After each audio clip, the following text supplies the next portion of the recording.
It's the bus stop, swerving into what's hot. Coming live, Shady Sports, yeah, we got it on live. Sports and music, yeah, let's get into it. Do it like no other, do it. Blueprint for consuming the team that's never losing. Coming live from Colorado, like, share, and follow. Shady Sports, the motto, fresher than avocado. Play by play and ball for ball, we coming to you from afar. Day to day and call for call, we talk about it all. Yeah, it's the bus stop, talking sports and hip hop. Jump on the bandwagon, cause we talking what's hot. 8303, Denver, what's happening? We got sports action, come take a ride with us if you DJ and a rapping. No capping, stay on LinkedIn, bringing sports and rap news, stats news, and talking Denver Zuzu. And we ain't hard to find, we on Shady Sports Network like all the time. Gemini and Static got the ball, it's time to grind. It's the show you won't wanna miss, not one line. And ain't there not a show bringing what we bringing. So go ahead and tune in, man, we just hanging at the bus stop. Shady Sports, Shady Sports, Shady Sports, Shady Sports, Shady Sports, Shady Sports, Shady Sports, Shady Sports, Shady Sports, Shady Sports, Shady Sports, Shady Sports.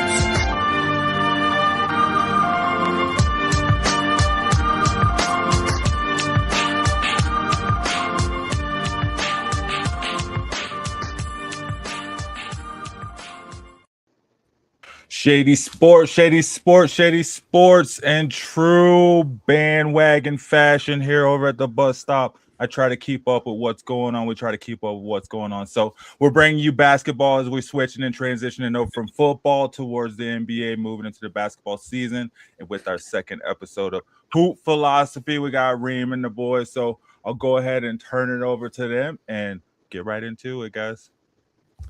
All right. Welcome back for those who are back here. Okay, today we're gonna talk about Trae Young. I think that's probably the topic of the month for sure. Is what's going on in Atlanta. I will start off with this, right? With Trae Young, if you've been following basketball for quite some time, or at least like moderately, maybe you're a box score guy.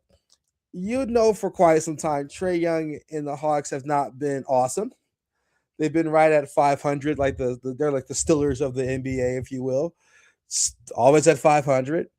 And of course, this is a little bit different than the New York silencer Trae Young.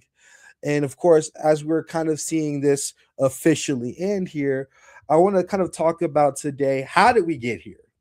Of course, we had the murmurs of, from summer to summer, year to year, oh, we're going to move Trae Young, to it actually happening right now. And you would think with Jalen Johnson playing as good as he's playing, that this would be a year, if any, to have Trae Young be a permanent piece or a long-term piece. Trading him now seems a little bit odd, and especially what they got in return, which is a bag of chips and a fake. I'm kidding. All jokes aside. CJ McCollum and Corey Kispert, and these are expiring deals, no less. And I love CJ McCollum. He's great, but like no picks, not a second round, not even cash considerations. Like I've seen NBA trades where they traded at least the printer. You know what I mean? So we got CJ McCollum and Corey Kispert. How did we get here? Let's talk about it. So I guess we'll start here as far as like, do you guys, and I'm going to kind of ask Kilo here, do you remember that conference finals run? What was so special about it when it comes to Trae Young in general? Oh, you're big muted, brother. That's so embarrassing. Oh man, are we talking about the ice tray celebration? Are we talking? Of course. We talking closing down the garden? I mean, there's so many aspects of it that feel memorable. But ice tray is always going to be hated in the garden for a reason, and I think that. I think that run in particular, man, is just. I think the hardest part about it is the New York Knicks kind of felt like they were ready for something more. And here comes this young fella, not even 5 years into the league, and he's shutting everything down. He's disrespectful. He's doing everything in a Trae Young-like fashion. Right. And my question kind of becomes, what do you think was so what was it clicking then and not clicking now? Like, what? How did we get to this point where, you know, again, mind you, and for those who don't remember, that Trae Young finals was so dastardly in New York, right? It literally set the table for Cat getting there. He beat them so bad that they had to make trades, my guy. Like roster reconstruction bad, you know what I mean? Like Oh yeah. what was working so much then and why isn't that working now? I think when you have a playmaker of that caliber who can get as many assists as he does, you kind of need players that can do something once they catch the ball.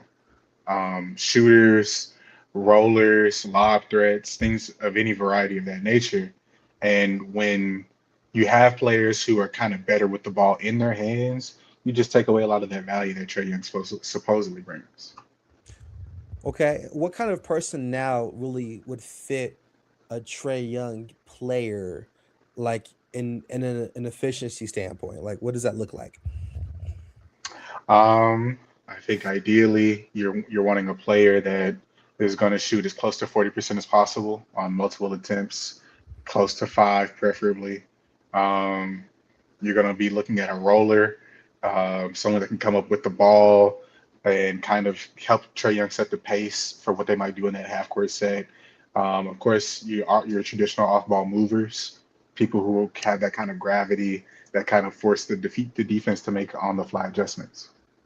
Right, right. And I think they did have that in 2022, but I'll let you speak. Bro, I look like you're about to say something. Oh no, no, no. I agree. I agree. I kind of want to ask this question, right? It's especially kind of picking back off of that, right? Roth, you're a GM, right? You're the GM of the Hawks. You know what I'm saying? You got Trae Young. Like ideally, and this is why I want to start with this, because trust me, we're going somewhere. I'll just start with this. You got Trae Young. What pieces realistically, right, are you wanting around this Trae Young style of point guard? Like he can shoot, he can great playmaker, not the best defender, right? So what does the rest of that starting five need to look like? Uh, I think it needs to look like a lot what it did look like. Like your primary partner with a point guard like Trey Young. This is tough. Uh, your primary partner is definitely like a big role threat. You want a guy who can catch lobs, um, and is fast enough to move at the pace that Trey Young wants to move. Just like this, you see, like you have a center like introducing himself into this play. You're absolutely gonna need that center to be mobile. So that's first thing. I think like on his wings, you need shooters. Overly tough. Nutmeg at the highest level is crazy. But on his wings, you need guys that like just are hitting their shots for sure. Guys that get back on defense when he does that. Um, the, Continue. and at your four, you probably need another lob threat so that the offense doesn't get stagnant. But you want that one to be able to shoot as well, so that you can space the floor for your primary roller. But that's what I'm looking for, and they had a whole lot of that in that conference finals run. So They did, and let's actually dissect that, right? And you can see it in these clips, right? The majority, even in this one right here, no one else is in this play. No one's in the way. It's just Trey, right? It's Trey and there's Clint Capella. No one else is in the way, right? Even in this scenario, no one else is in the paint, right? Because everybody else can either catch and shoot, right? You got two people who are transition on defense, right? And the other one's ready to lob, so he's typically in the corner. But with that much spacing, it's hard to really know what to do there, right? Because you got all of the defense kind of in one spot there.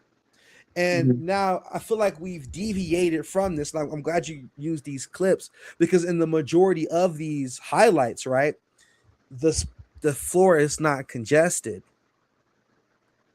at all. Like it's either empty or we got a one pick and roll going. Like it's not congested. Bro's low key giving us free NBA. But yeah, it's not congested, and I think that's kind of where the problem stems from. Is that now we've kind of strayed away from having that lob threat, that stretch, in those 2, 3 and Ds, and now you got guys that are in the way, right? You got if anyone here has played one game of 2K Rec, you know what I'm talking about here. I Okay. can't say so. The moment you get past the 3 ball line, you got somebody cutting, somebody in your way. And I think that's kind of what created this issue with the formula here. And this is not absolute cinema. This is not I don't think I'm Bill Nye the Science Guy to say that Trae Young needs space. But I think straying away from that, and especially with changing the personnel and the coaching, I think is a huge issue. You know what I mean? Definitely, definitely. There's been a lot of personnel changes, and the team has gotten younger, and with that, the team has gotten rawer. These guys are not as polished um, at fitting in the Trey system, and it was looking a lot like they could do a non-Trey system.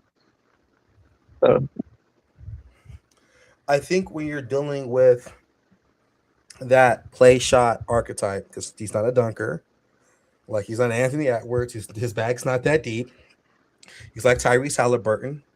I love Tyrese Halliburton, and of course, and if there's 10 seconds left, he's the scariest person on the planet.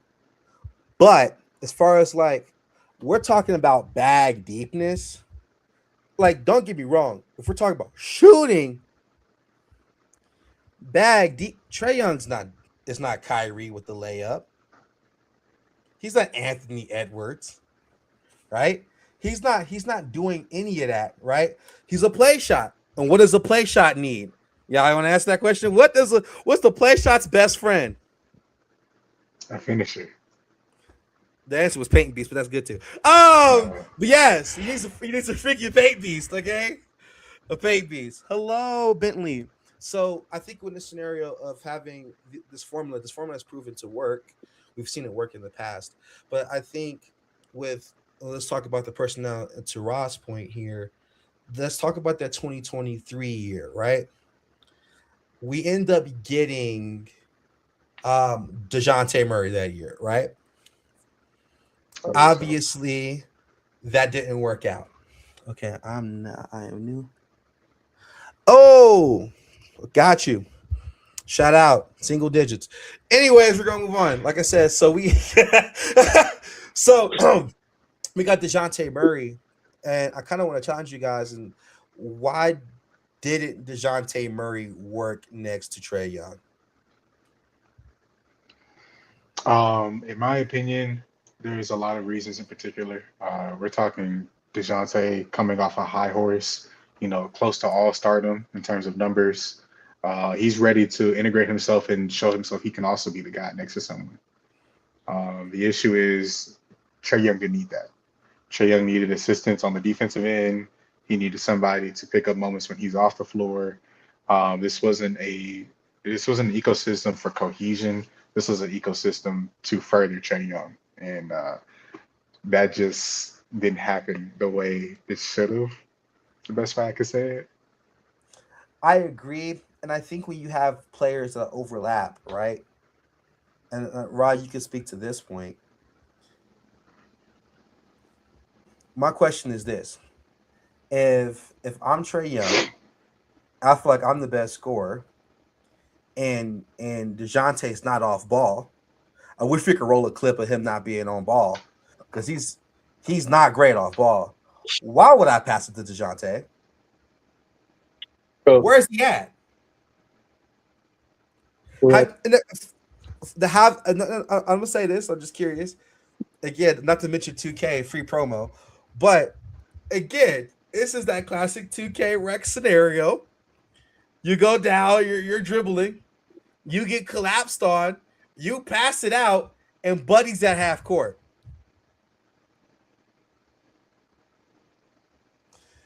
So in that situation, I think personnel wise, that's part of the problem with Trey. Also, the other issue, or with this Hawks team, I think the other issue for sure would be the amount of injuries and as well John Collins. I think we should talk about that. Do y'all remember the John Collins situation in the Hawks? Do you remember a time when the world believed that John Collins was going to be the next Anthony Davis? I do. I'm not going to talk about it. Yeah. That's crazy. Yes, sir. I mean, the numbers were impressive. We're talking a guy averaging close to 22 points, 10 rebounds, shooting almost 40% from three. Defensively, there's left to be desired, but it's getting there. Um, and then injuries. Tons of them. And the problem here, right, with John Collins is that he stops playing a role. And in the words of Ra, which I'll let you talk about the importance of team identity, especially in regards to this. Um, when you got a guy that doesn't want to do the thing that has been working for him, it creates a problem. So Ra, I'll let you talk about like because you were talking to me earlier about team identity and having people do specific things and why that's important. So I'll let you continue. Yeah. So uh, in a lot of situations, you have some different types of team constructions, and when you have very specifically like your team construction is that Trey is a player who's maximized his value in mostly being able to play make, and then he's able to hit shots all across the floor. So basically, you can't leave him too wide open. But the fact that you can't leave him too wide open means whatever else is going on, he can make the pass there. Now, when he makes that pass there, the defense is going to be late, but the defense is going to collapse and reset. So if you can't take that pass and turn it into the shot that he's giving you, then you're basically useless in the system. DeJounte Murray, two guard coming to the rack with an 83 ball. It's your turn, my turn. It's your turn, my turn. Because when Trey passes that ball, then it's not no matter what's going on, I'm finna shoot it. It's like, okay, now it's my turn. And, running different bigs. John Collins is perfect because it's like wherever Trey is, wherever the pass comes from, wherever the pass goes to, if John Collins catches the pass, it's up. It's either a lob, it's a three, doesn't matter. It's green. But when you deviate from that and trying to get different players, or as that player wanting to do something else, John Collins as a ISO scorer, John Collins as a playmaker, he's not getting as open as he can off ball, and it's just less efficient when you have Trey as the PG because Trey's value isn't elsewhere. So you doing that, Trey's not gonna come back on the other end and bring the reciprocal value to you trying to take that role. That's just how it goes. And to add on to that, right? You also had John Collins upset because it's still during that time period where John Collins had a wonderful year in 2022, right? And so Yeah. 2023, he wants to be the guy. And to your point about your turn, my turn, that's already bad enough by itself with DeJounte Murray. You know who else wants high ISO possessions? John Collins. John Collins is again love 2K. Is that big in 2K? He catches the board. We're running the break. Pass the ball. John Collins, nah, this is me, gang. Why not let it fly? Like John Collins kills me. Okay. Want to take it coast to coast. Now, I think one of the things to your point is when Trae Young gives you the ball, that's usually your cue that this is you. Unless the play tells you otherwise. That's your you only gotta really think right then and there. You know what I mean? It's not your turn, my turn. I don't got to do more. Like Trae Young hit me, I'm open. Like, you know what I mean? Like Jason Kidd type stuff. Like, oh crap, I can make this layup. And that's what made John Collins so deadly is because he was a decent shooter, right? He can lob the ball.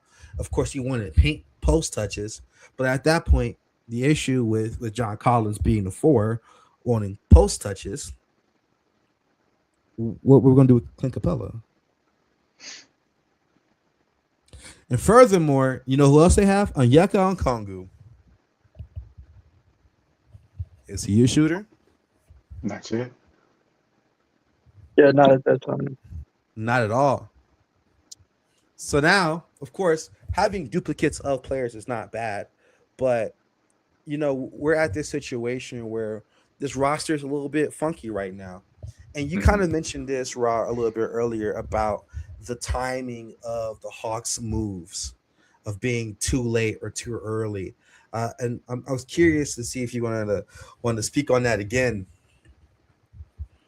Uh, in letting people go and letting certain people go because you feel like they have or they feel like they have worked worked to try to make something work and it's not working, and so it's just time to move on in one way or another. The Hawks just seem to have a history in the last five around 5 years of it just being like at just the wrong time, like one bad year, 2 bad years, but maybe if it's 2 bad years, they're explainable. You know, Trey, this might be Trey's second bad year, but we're talking about Trey next to Dyson Daniels, who is just not there shooting wise yet, and Trey next to an injured roster. Like everybody's injured. Everybody's injured. So um it's just it's just all the way, you know, like you just have to pick and choose when you're actually going to give somebody another chance.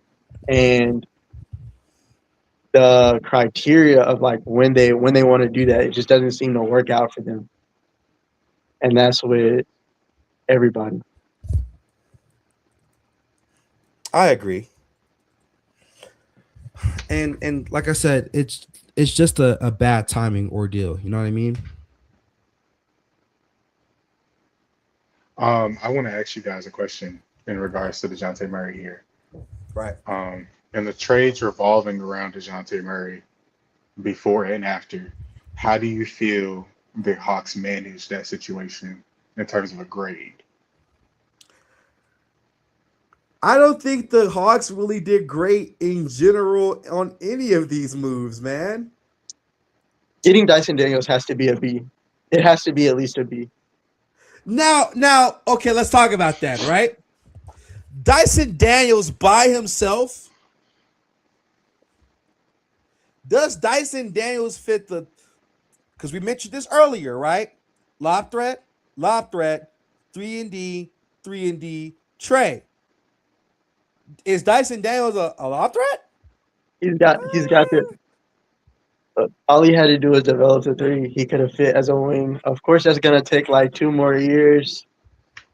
That's why I just say that's timing. But best perimeter defender in the league, like that's an automatic B. Like Oh, for sure. Oh, for sure. But what no do matter what. y'all know what Dyson is shooting this year for three?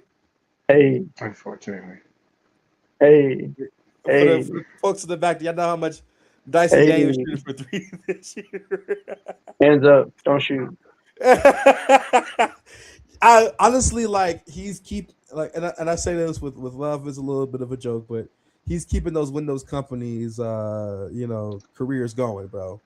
That thing might be flinging somewhere, gang. Somebody's going home with a ball. Somebody's That's going home with a ball. crazy. That's crazy. Do you not like Dyson Daniels? They just can't shoot. That's insane. That's I was like, he's really making. He's worth the price of admission, gang. Like that thing is flying. Man. Say, whew. I've never seen the sun shine like this.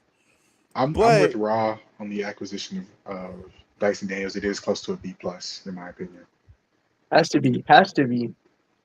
Has to be. I say that because you got rid of Trae Young, Mhm. and now you still got Dyson Daniels, and he still has crazy upside. Yeah. Okay, but check The this out as Wizards well. become a contender next year? That's a good question. Will the Next Wizards year. be a contender next year? Mm, I would mm, say we're jumping ahead. We're jumping mm. ahead, but that's a good question. Mile high. Oh, that's Cedric. That was someone else. Yes. I don't think they're going to be a contender next year. No, but Next thing, no. no. But I do think they have the formula we talked about. Right. We got Trae Young at the helm. We got 2, 3, and we have more than 2, 3, and D guys on that team. 3-ish and D-ish guys on that team, right? So we got, we Hold on. got Trey Johnson, right? We got Bilal Coulibaly. We got AJ Johnson, right? So Bilal Coulibaly is the best 3 and D prospect in that, but Trey and AJ can definitely fit that three. They all can shoot to a certain degree. Okay, so we have that stretch lob in Kai Sean. Kai Sean shooting 40%. He absolutely can catch a lob, can throw it down. And then we got Alex Sarr, who is a glass cleaner, right? He is a lob threat. And even better, he's a floor stretcher. And I He's a think floor that might even unlock the ability to run 3 and D, but add to like DeJounte Murray tendencies because like those kind of players that do want to get their buckets inside, but they also want that like clean look to the rim because they're not more of like a floater archetype kind of scorer inside. They don't like the big like they don't like the slowish inside bigs. Like that's like a Jaw or Russ.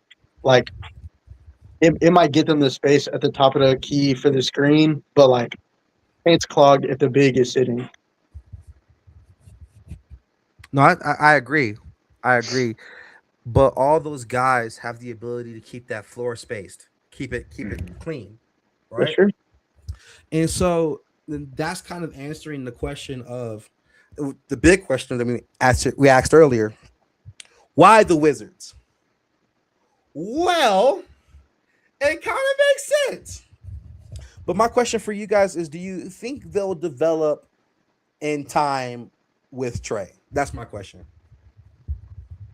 Well, I think a part of that question becomes, will this continue to be Trae Young's team, or does this ascend to Alex Sarr's team?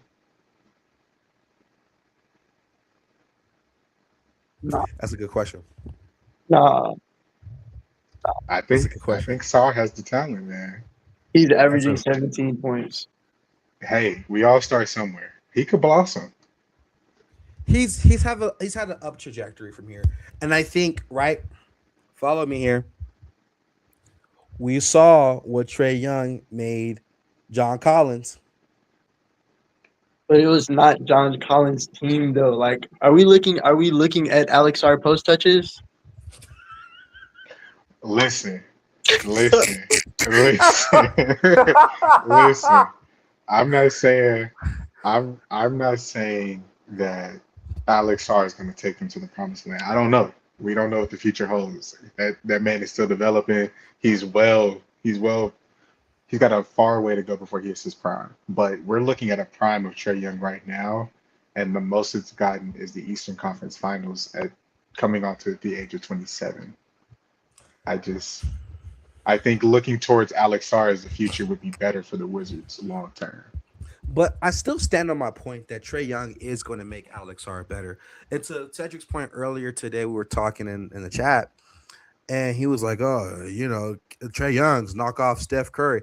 No, no, he's honestly more of a Chris Paul. You know what I mean? Think about it. Think about it. Chris Paul, undersized to a certain degree. Okay, To he's taller to than some most degree. people, huh? Just bro, what? Yeah, look, bro. Steph is undersized to a certain That's degree. crazy. Cable TV Steph. No, he's honestly like he's power rate Chris Paul. He's power rate Chris Paul. He's Chris Paul without the defense. You know what I'm saying? They both are jump shooters. They both are playmakers. Steph Curry's not getting 10 assists this season. Steph, not that he can't, he just doesn't. But also, who's he gonna pass it to? Anyways, but yeah, he's not getting 10 assists a season. And mind you, last time I checked, that Warriors roster was better than this Hawks roster, and Trae's led the league in assists a few times. You know what I mean? Passing it to Clint Capella. We saw how that worked with James Harden. Passing to DeAndre Hunter. We see how that's working in Cleveland. You know, Boban Bogdanovic, gang. Bruno Fernando, gang. 10 assists a game. Bruno Fernando, Mike. Let's not forget Lemon Pepper Lou.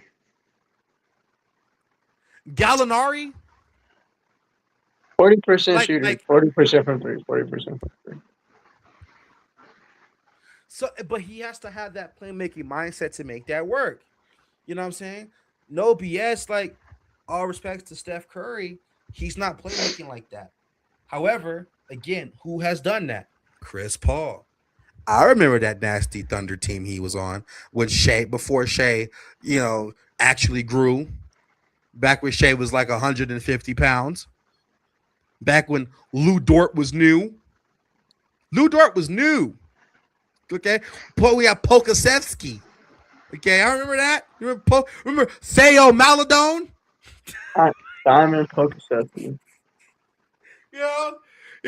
Randoms. Like, no BS, man. So, yes. Oh, let's talk about that. Shady. The Hawks, and to pivot, right? And that's the problem with this Hawks team. Trae Young's not the problem. I don't think Trae Young is the issue. They're late. Like, they're late with doing everything. They're late on making correct choices, right? Letting go of John Collins, sure, but you let go of him too late. Like, you let go of him for pennies. Like DeAndre Hunter. We used to all think DeAndre Hunter was going to be elite. Not to say that he can't be. He's just. When's the last time y'all seen a DeAndre Hunter highlight on your Instagram? I'm not even sure he's starting. Name the last time you seen a DeAndre Hunter stat line. And again, right, you want to wait until all of the values evaporated and then trade them. And then with Trae Young, same thing. Like, imagine they did this in 2023, though. If you was going to get, and that's my statement, and I'll let y'all talk. If you was going to get rid of Trae Young anyways, why not do it when he has value? Why wait till he gives you an 8-point stinker? Jalen Johnson looks great. This is the 4th time he's had a on-air interview about him being upset. He's going back and forth with Patrick Beverly for no reason. I don't know why that happened. You know what I mean? Like, you're waiting until, like, my goodness gracious, he's bleeding out you're waiting until it's so stanky, the smell is hitting everybody's. Like, my girl knows about Trae Young, and she don't even like basketball. You're waiting until that point to say Trae Young. That's my point. I think they operate too late. At this point, you could have held on to them and made some trades around the roster, or let them go earlier. But thank you for coming to my talk. That's my point. Will Corey Kispert be flipped after Trae Young trade? Absolutely. Wants to know. Yes. Hey, Shady, do you want Corey Kispert?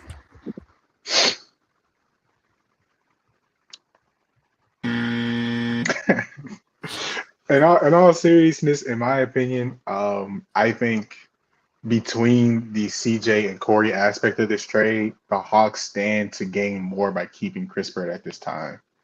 I think in the future, if he proves to continue to struggle shooting the distance, then they may look for other avenues. But currently, that roster struggles.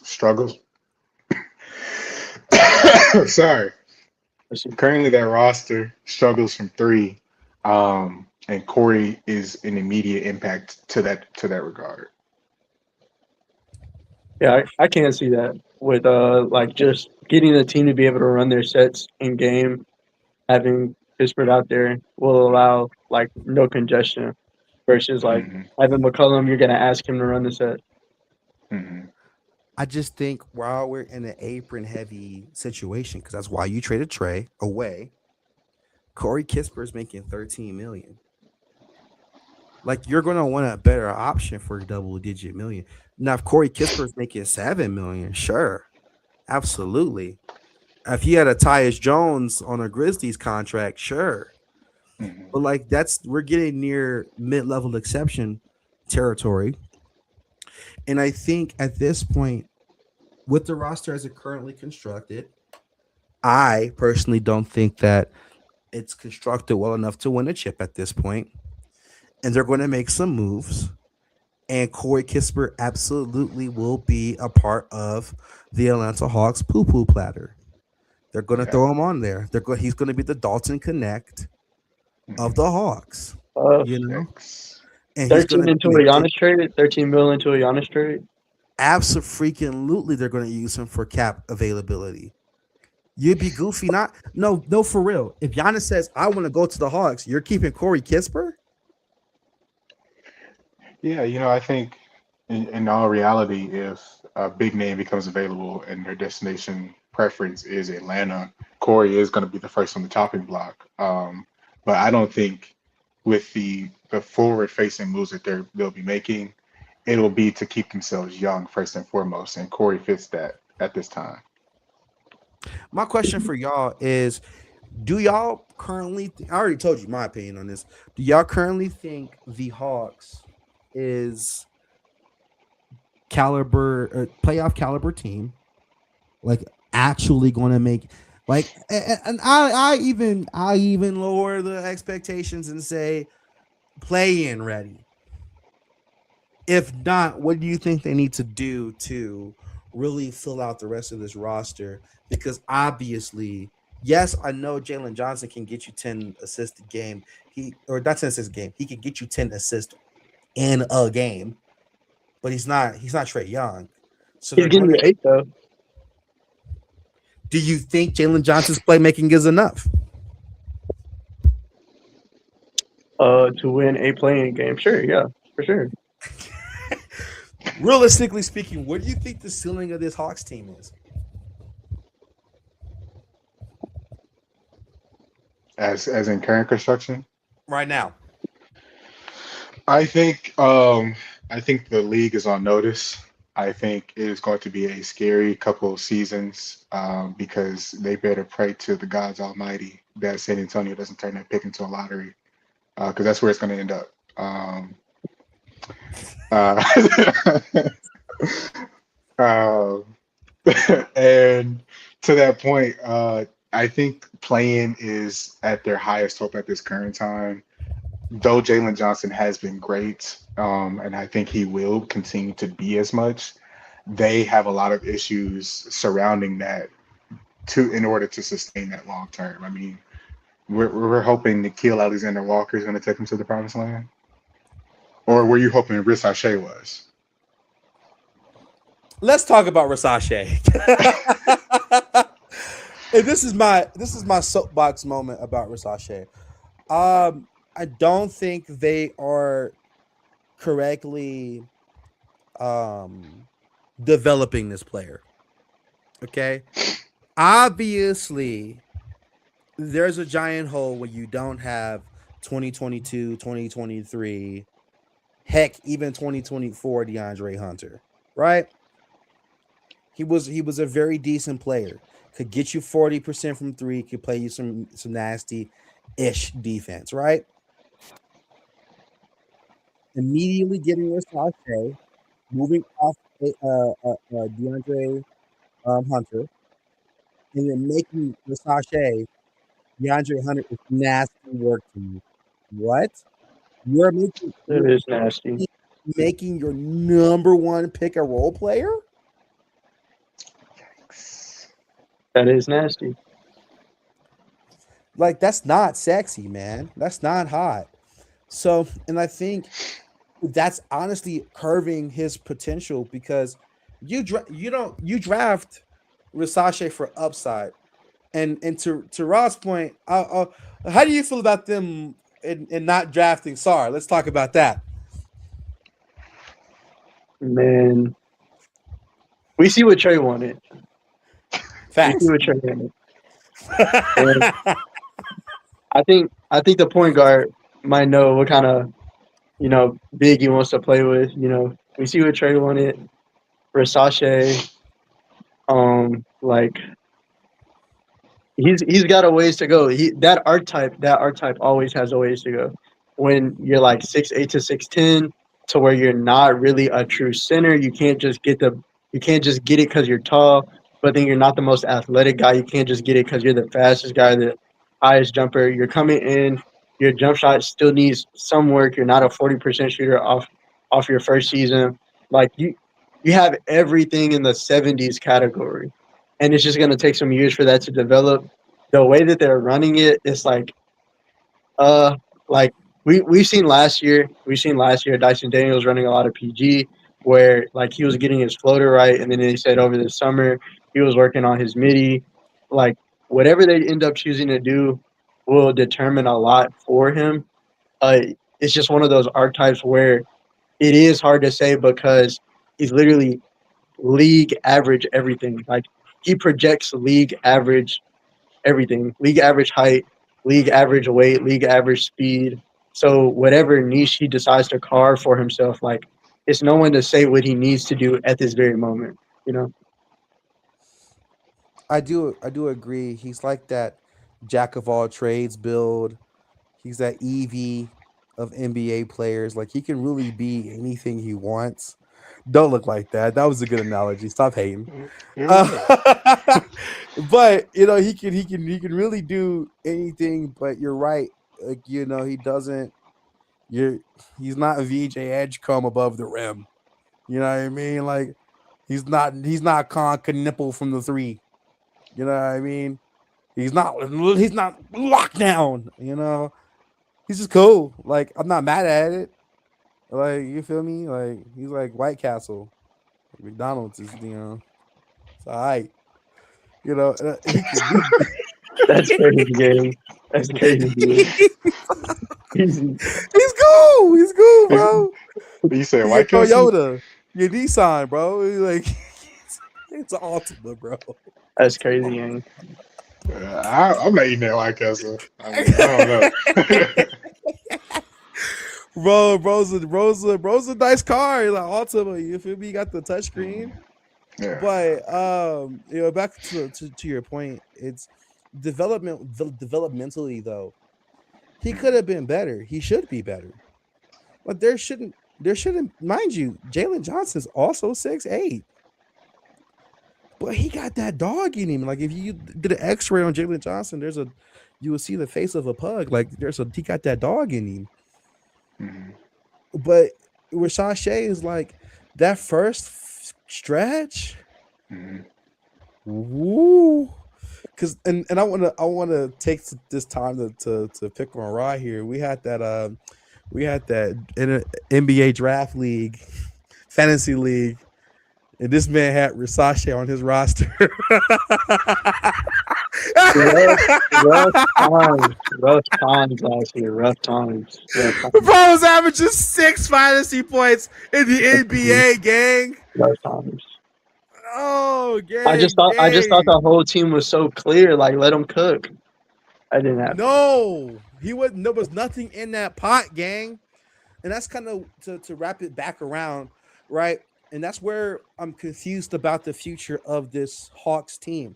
The upside of Versace is great. Is he going to reach it, though? Because think about it. We have Jalen Johnson, Dyson Daniels, and Versace. Hey, no Congo. And they're all 6'8", 6'9". You got a bunch of guys that can run point forward. It's tough to develop, but if you can develop it, everybody can cook. Yeah. Mm-hmm. But it's like, will everybody cook? It's very ambitious. It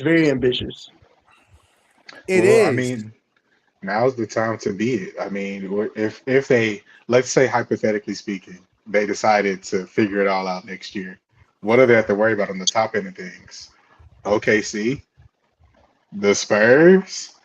I'd be terrified if I'm a bunch of 6'8" guys that don't know what they're doing yet. So you might as well figure it out now. That's true. Honestly, it's them and the Raptors. They're having a 6'8" off. They are. You know how many 6'8s can we get? 6'8" So- PG, 6'8" center. No BS, like real deal. YouTube builds like Parker so. My thing is this: I don't really know where the Hawks are going to go in the future. Now I want to ask you two: if you're the GM, this is your Hawks team. What moves would you make to make this team more cohesive in general? I would move with Trae. You move with Trae? That's just me. The That's just me. play-in. What's next for Hawk? For sure. Either Look, the Bert- play-in or they suck and they're gonna get like Cam Boozer. That's the thing. If That's they the get thing. Cam Boozer, that's going to San Antonio, buddy. Both teams' path to contention is this year's pick. Both the Hawks and the Wizards, their path is whatever comes of this year's pick. If this year's pick busts, redo it all over again. If this year's pick is good, and there's like maybe 10 great guys in this year's draft, it's like rock out, rock out. We can do whatever. Personally, I think the Hawks' current game plan. They know they're sitting on the best pick available between the current Milwaukee Bucks and the current Pelicans. Um, they don't really care. I mean, what's next for the Hawks? Pray they get number one pick. I don't know. It's but if I were to answer your question, Reem, about what should they do next, get off Porzingis' contract. Fair. That's a stinker, to say Yeah, the that's least. fair. 3 games of poo poo patter, as you would Oh, say. for sure. Oh, for sure. Maybe in a world you could move both CJ and Kristaps. We just watched the Wizards barely be able to move off CJ, and they can't move off Middleton yet.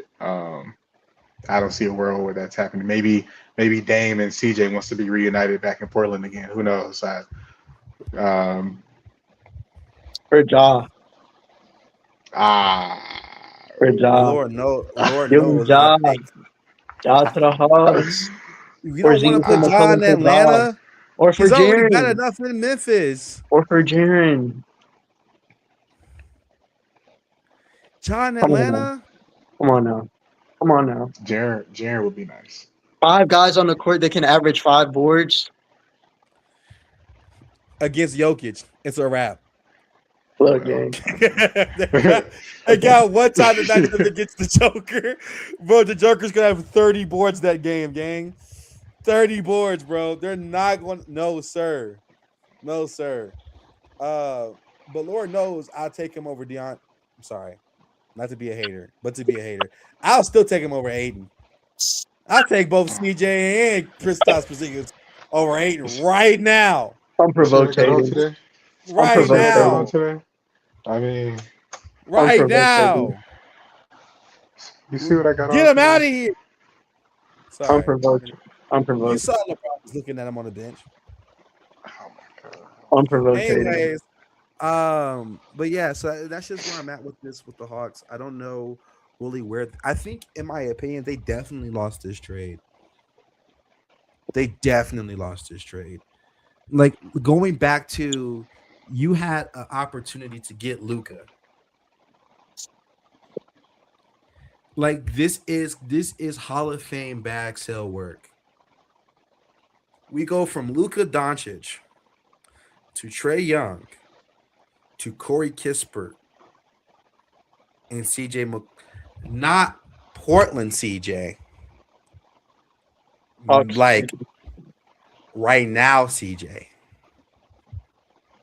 Podcast CJ. Like Cedric playing basketball, CJ. Nah, his podcast and That's her podcast. No, like, nah, like, his nah, podcast they're is the fine. same height for real. Like Cedric with shoes on to CJ, bro. wow. That's a lot Okay, of Get your praise for bag. Cedric. okay, okay.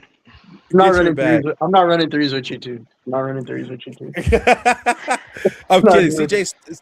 CJ's great. He's just old, and that's okay. He had his time. He was killing it. But just like, come on now. Come No, on, that's man. real. That's real. Shout out Freaky Z.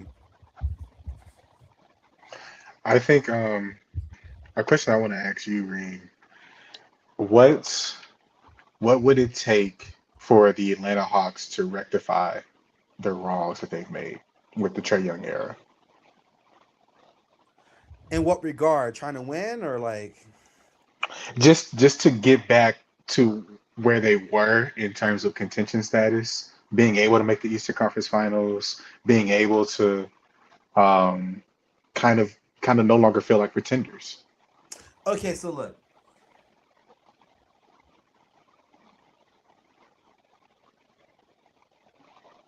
What's this? What's that? What's that? What's that? Ooh. Is that CJ? That's Trae. That's Trae.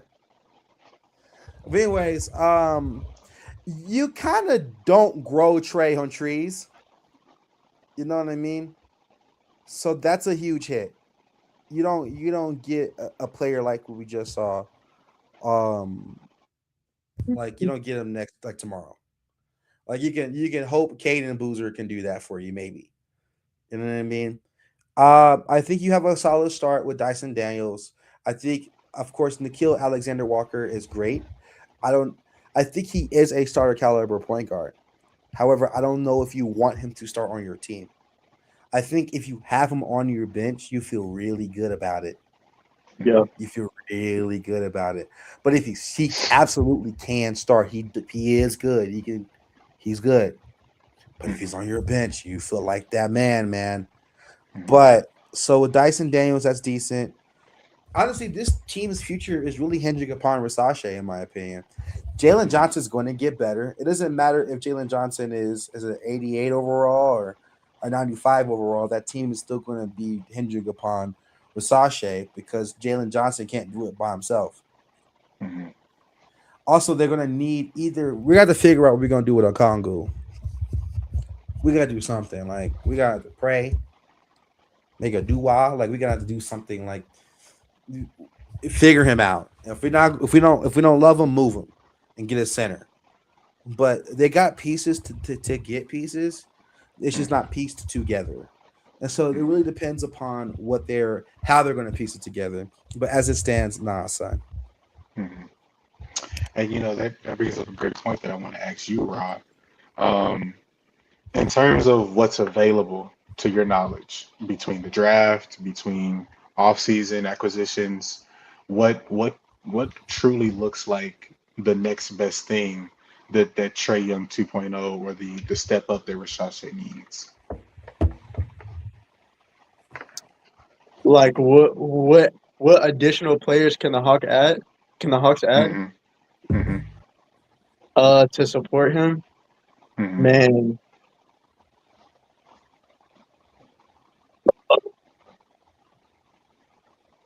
honestly, man, like I'm gonna put that more to like a coaching style kind of thing because it's like you've got to run the right plays for him in my opinion right now.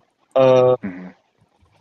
If you were to say like we're looking for the kind of guard that can unlock him, Hmm. you would want, in my opinion, like uh uh somebody who can finish at the rim at a Hmm. higher ability than Trey, and who's on the market for that? Again, that is Ja. But I understand. I understand. But you're definitely looking for like a guard that can slash. A lot of these new guys have the archetype that a lot of these like 21, 22-year-olds the ones that are on the Wizards, they have this archetype, and around the league, I don't know. Around the league, ready to go. Like a guard that can unlock a small forward is at such a high level. I can't imagine who's ready to give it up for what else the Hawks have. Like when you're just reducing when you're reducing things to just asset management. Of course there are people that are players, but like you consider Zachary such a high asset because you got him with the first. Then you consider Jalen Johnson such a high asset because he's almost averaging a triple double. And then Onyeka, you literally can't get rid of him because you have no other center. Dyson Daniels, your defense falls apart if you get rid of him. Like, who are you giving up to get somebody, and who? It's tough. And I think you bring up a great point, and I think a potential band-aid solution, maybe even duct tape. It depends on what you think this player can progress into. I don't know how well versed you are on Darren Peterson coming into the draft here. Like really slight. It's like, I know I'm sweating. I know about him, but it's just saying. Firstly, Hawks are not historical, like draft savants.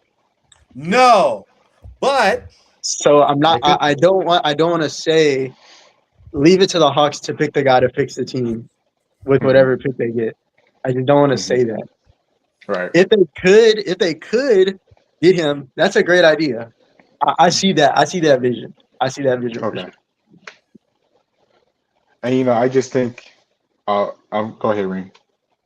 no, I was thinking that in general, right? With the formula we mentioned earlier, and I kind of want to flip it to the Wizards scenario here and kind of let Ross speak on that. But and to that point, we just talked about where we think the Hawks is going to go, roster construction, what they currently have.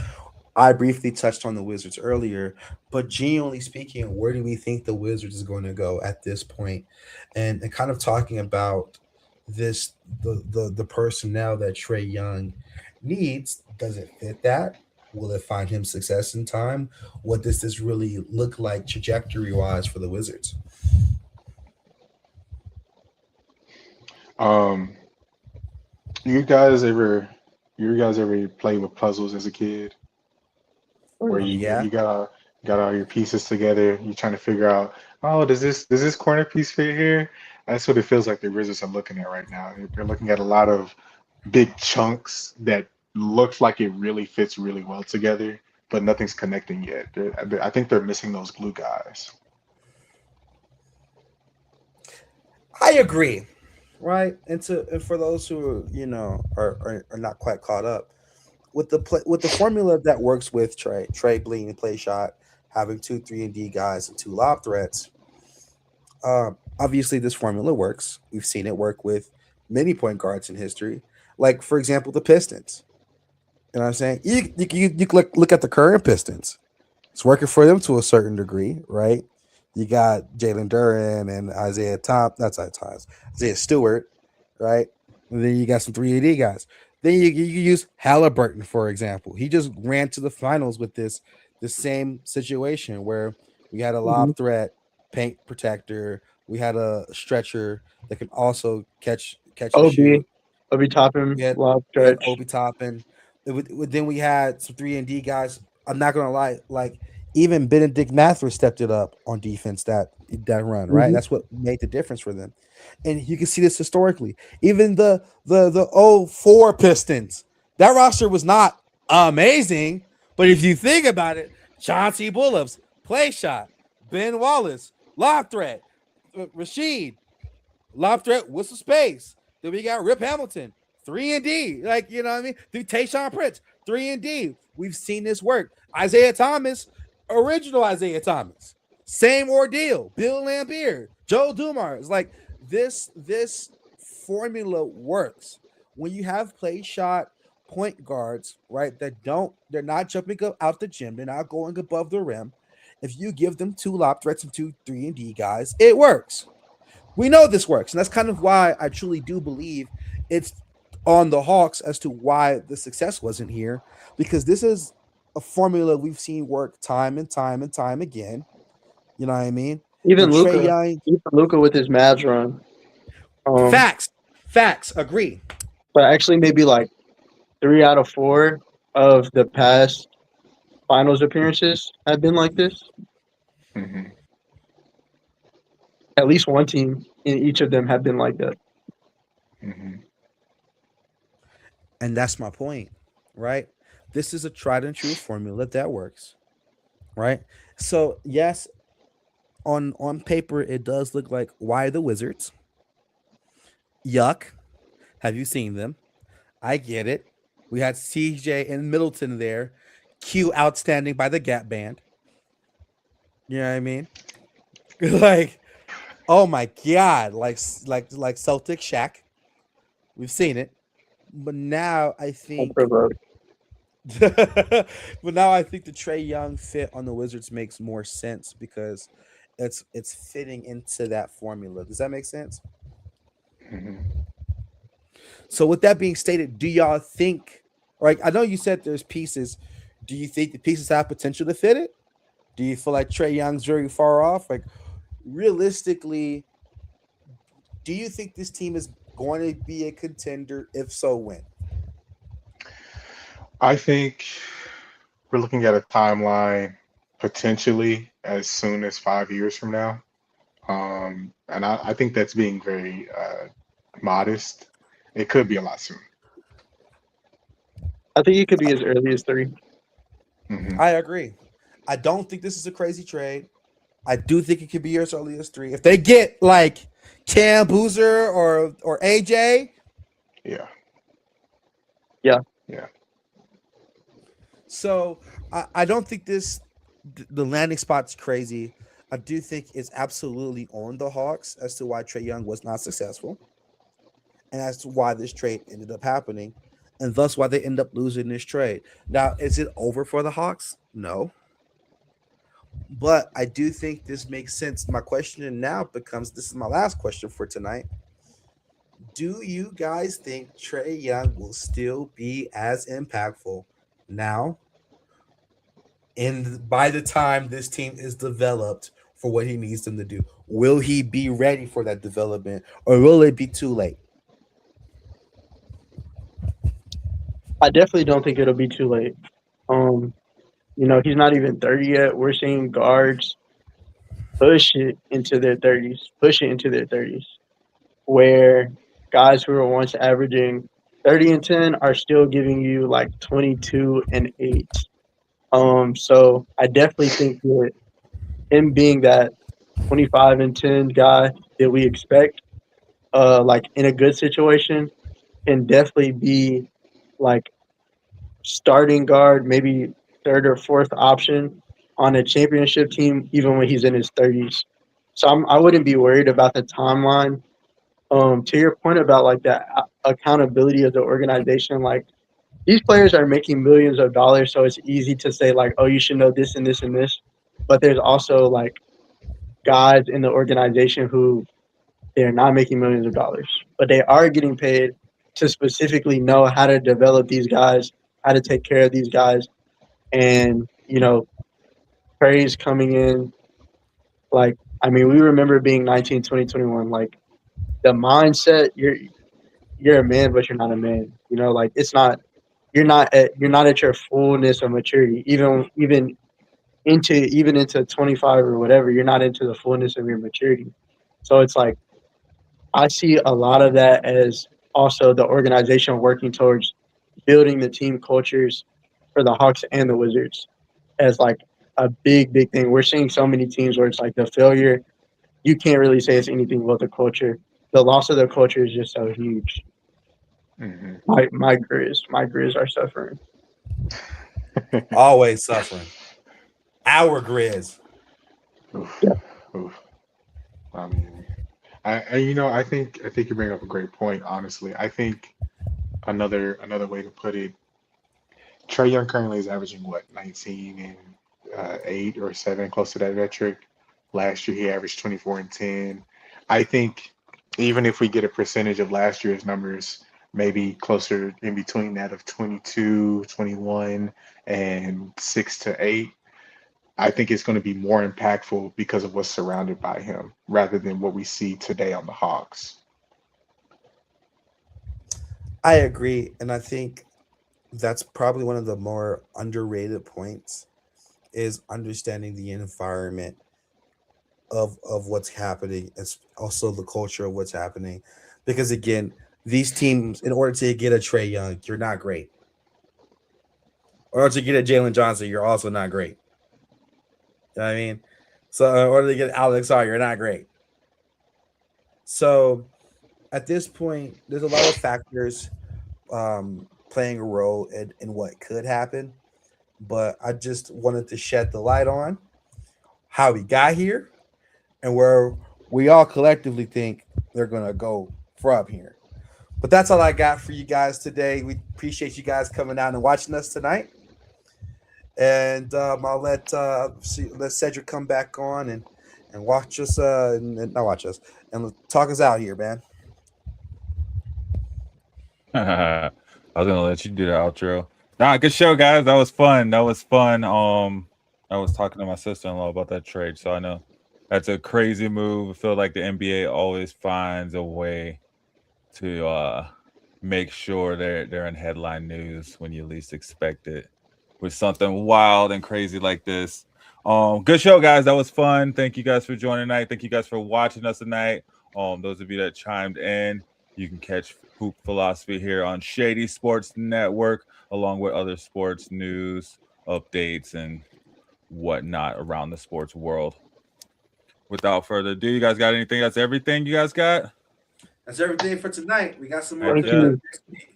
All right. Thanks, Kilo. Thanks, Ra. Thanks, Reem. Everybody else, thanks for joining in, and I hope you have a wonderful night. See you this Saturday for the bus stop. I'm a game changer. I'm a game changer. I'm a game changer. I'm a game changer.